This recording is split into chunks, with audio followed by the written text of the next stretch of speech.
All right, so I should start then, I guess. So my name is Max. My DA it's kind of evolving, but at the moment it's just trying to use AI to learn different things and find ways to utilize it.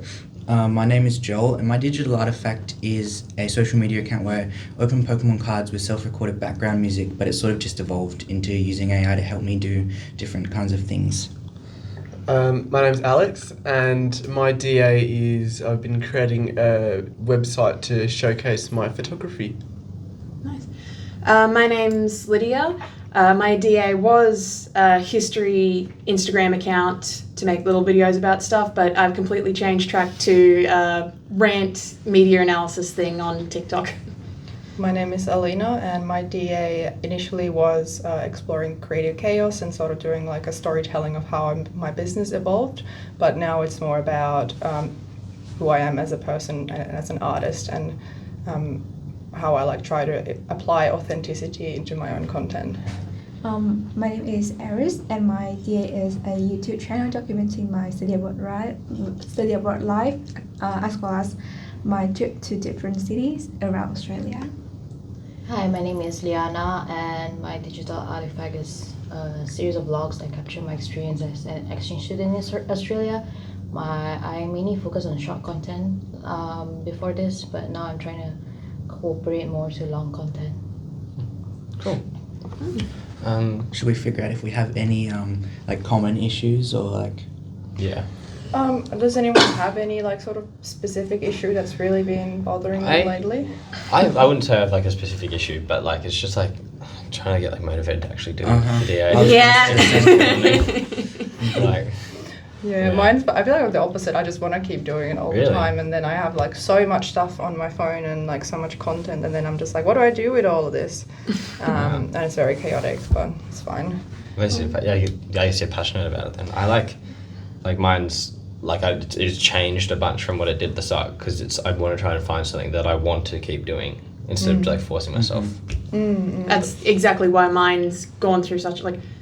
I enjoyed what I did, but the time it was taking and the amount of hard work it was to motivate myself to do anything about it was way higher than I needed it to be. Mm-hmm. And so when I tested doing the other thing, since for context, my sister and I like watch movies and enjoy yapping about them to each other, and I was like, you know what? Why don't I just sit down and record us doing that?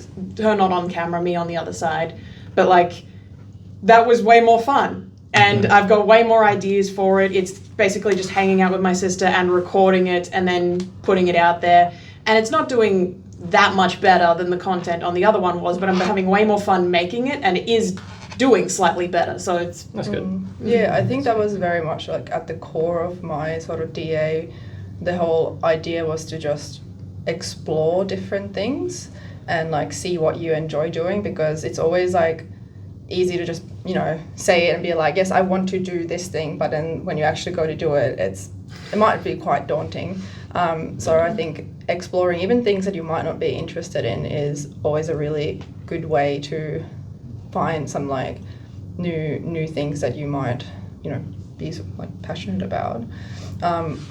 My sort of not really an issue was like I was really determined to do the whole storytelling of like, this is how, I went from artist with interest in multiple mediums to my like sort of niche. But then I like wasn't really sure if I wanted to do that. So I did like a little poll on my like Instagram account, and I was like, why do you follow my account? And just like, just to see what people liked. And then majority of the people obviously were like, oh, photography and art. But then the biggest answer was authenticity. And just seeing you being yourself and having, a good time. How many options did you put up? In like no options. They reply. Just reading feedback. Really? Wow. Yeah, so I collected all that and then just a little pie chart of that. That's pretty cool. And so that's kind of how I decided to go with that direction then. Mine is mostly about editing because I'm using YouTube, so the length of the video is mostly quite longer than other platforms like Instagram Reels or TikTok. Actually, I also tried to reform one of my blog into like TikTok mini blog. It's just less than 1 minute. Actually, the engagement is much better because like the TikTok algorithm made that video reach like faster amount of audience more than on YouTube. But like I don't think that the kind of vlog that I'm doing fit to that TikTok thing. Like I'm not feel really good about that because my vlog is mostly about storytelling because we have a lot of scenes and voiceovers. So like with TikTok, it's not work that well. So I decided to stop the TikTok and mostly concentrate only on YouTube. So the thing is about editing because when I'm in the flow of editing, but there's sometimes it stuck. So I like lost most of motivations and need to stop to reflect about everything to find a different way to edit, continue. Yeah. Has anyone else noticed the sort of the desire for a lot of people to have like quantity over quality when it comes to like engagement and like followers? Because I see that quite a lot, especially in the Discord where everyone's like, oh, this video didn't do well, or didn't get a lot of engagement, it didn't get a lot of that. But I kind of found that it really doesn't matter like how many followers or, you know, how much people engage with your stuff. It's like if you sort of make content that you really enjoy and people see you do that, you might have a smaller following, but those people who follow you are genuinely like really interested in you and loyal. So they're like niche market. Yeah, like they're like little barnacles. Like they will stay with you. And so that's why I'm like, I was just so interested in everyone seeing like being so disappointed. Oh, this didn't do well. Like no, not everything is gonna do well, but like just as long as you're doing it for yourself and having a good time doing it, that's all that matters. Yeah. Do you remember? Like we talked about that in the car. We did. Yeah. Like I've had a bit of a hard time like trying to keep up with it because I'm like, wow, this engagement sucks. But like yeah, I don't know. Like I think like if I'm enjoying it, it doesn't matter. Like it shouldn't matter, but it still feels like it does, and it's something that I'm sort of having trouble like getting over. I don't know how to explain it, but like it is. It's rejection sensitivity, like and the idea that like, even though that's not what we're being graded on, like we're being graded on the report and how we reflect and iterate on our own process, we want to do well. So when the numbers aren't there, it feels like a track on of we're not doing well enough for the project, and that's kind of not the point. Yeah, it's just like a matter of reminding yourself like that's not what this is about. Yeah, exactly. And if you've lost motivation, that's why it's so important to crack onto a passionate thing, because those numbers don't matter as much as you enjoying the process. Exactly. I was literally going to say that. So you sorry, I stole. No. Like I'm so glad that you actually like got it that way. So I guess just for the people who are doing this subject, should really just focus on that. Do what you want to do and what you enjoy doing, because if you're focusing on too much on engagement and numbers, you're just going to burn yourself out and you're going to start hating this. Well, then what was your favorite parts of doing what you're doing? I like what we were discussing. Like I really prioritize on quantity more than quality at first, and then it kind of really burned me out. So like during just putting stuff out like every day or something. Yeah. So like I lost a lot of motivation along the way, and I didn't really do any much content about anything. And I think one thing I realized was that I really like to rant in front of a camera on my own. So I took one of those videos and just uploaded it on TikTok randomly, and somewhat there's more like people engaging on that, because I think it's something like you get a niche audience from that. So yeah, that's one thing. Yeah, I don't know if anyone else has noticed, but for me, if I post like a meme kind of content, like funny content, people will engage, like they will like it, but then they just like kind of move on. But if you post something a little bit more personal, or like vlog or something, it might not get as many likes or like comments or anything, but people will start actually following from it, and which is really interesting because like I think I have like a bit over 100 followers on TikTok, and like I was at an event and someone actually recognized me. And they were like, oh my god, I've seen you on TikTok, you're that girl from TikTok. And then she was like, I love your content so much. She's like, I can't believe I get to talk to you. And I was like, I was so wild. I know, it was so wild. And I'm like, girl, please. I'm just doing photography, but yeah, it was really, really cool. Do you feel like a sense of like imposter syndrome from that? Like No, not imposter syndrome. I'm just because she said to me, because I am very much involved in like alternative music scene, and at the moment, alternative sort of culture has become a lot more like about aesthetic, and it's very popular now. But like, because I'm a bit older, like I'm almost 30, so I was like MySpace, like kind of scene kid, and got bullied for that kind of stuff. But it's the whole idea of that community is that you're supposed to be like quite, accepting of everyone and, nice to people. But now it's become very gatekeepy and people are quite rude. And I try to keep it like very real because I just do it for myself and I just want to be honest and, I love the community. And so that's what she said to me. She was like, the reason why I love your content is because I feel like everyone is trying to fake it and just putting on these personas and filters and whatever, but you just say things like how things are, and I really appreciate that honesty and that you being real. Sorry, that was a really long rant. No, that's cool. That's so cool. Yeah, and that's what I mean, quality over quantity. Yeah. The right people will find you. Yeah. I guess that's the thing then. What's everyone's like tip for being authentic, I guess, or getting over that barrier of, because I know for me personally, the embarrassment of like editing myself talking about things, or like, when you make it more personal, it's way more vulnerable. So putting it out there becomes a way bigger hurdle. Like what's exposure therapy? Just do it. Just keep doing it. You're gonna cringe and you're gonna feel really anxious about it, but at some point you're just gonna stop caring and you're just like, cool, whatever. Yeah, I think a big thing is like telling yourself like cringe isn't necessarily a bad thing. Like it's not a bad thing to feel. It's normal. It's human. It's like, I don't know, like being able to feel that. It's like it's something that you should be feeling a little bit, but if you like what you're doing enough, it shouldn't matter. Yeah, if you literally look at any like successful sort of social media personas and stuff, if you look at their first videos, like they're all not great, but like the difference is that they just kept doing it and they didn't care. So it's really hard to get out of your head and then start like putting yourself out there. It's very, very scary, but it is really important just to keep at it. I guess that's the other side. It's like, don't push out quantity over quality if it's going to burn you out, if you're doing it every day just for the sake of doing it. But quantity will bring quality if you just keep putting yourself out there. Like, don't burn yourself out, but keep doing it and you will get better, even if it feels awkward or nerve-wracking at the start. It's all about a balance. Do you have any input, Alex? Any struggles? I guess with mine, I've what was I gonna say? Sorry, I have word search with my I've been trying some new medication.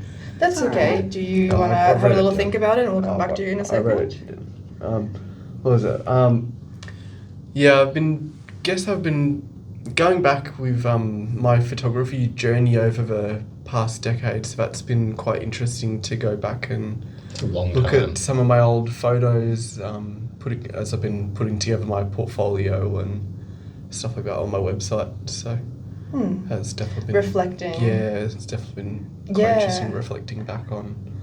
I think reflection is really, really good. Yeah, I usually definitely. try to, after every sort of project, whether it's like a little video or photo or whatever, I try to sort of think what went wrong and what I could improve.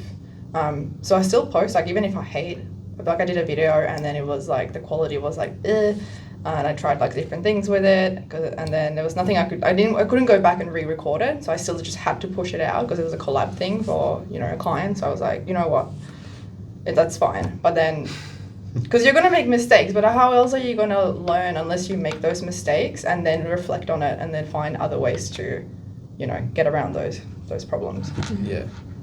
It's like going back and looking at all of these photos that I took when I was like 12. And wow. But yeah, I know. You started early. I did. I didn't know how to use a camera when I was 12. I know, it was crazy. I just started crazy early, but yeah, it's quite interesting to look back and see how much I've evolved and where I am now, and yeah.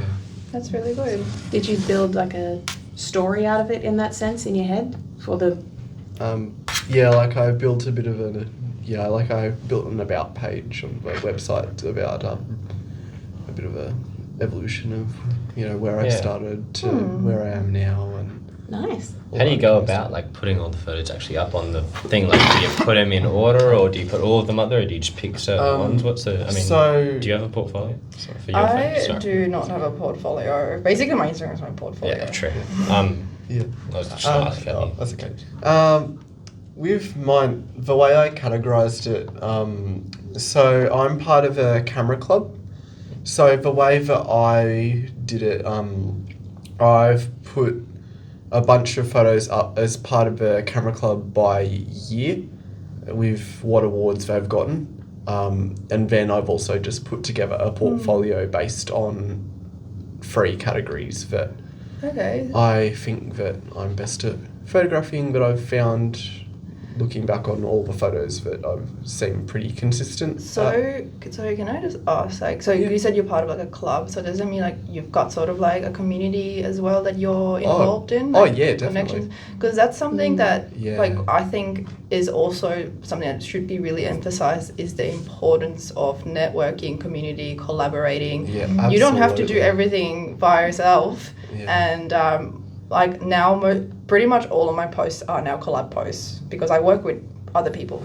Really? And they just do so much better. And then I'm not only talking about just social media engagement, I'm talking about like my real life and my business and my work.